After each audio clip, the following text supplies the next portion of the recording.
Welcome to wizard.com. I'm maths teacher Aditi. We have this question here. In this diagram, the triangle represents women, the square represents teachers, and the circle represents sports persons. Find the number of teachers who are not sport persons. Now, everybody, everybody in the circle is a sports person. Sports person.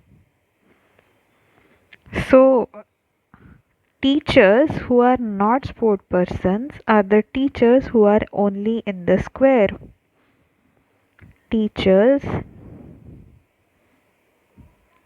who are not sport persons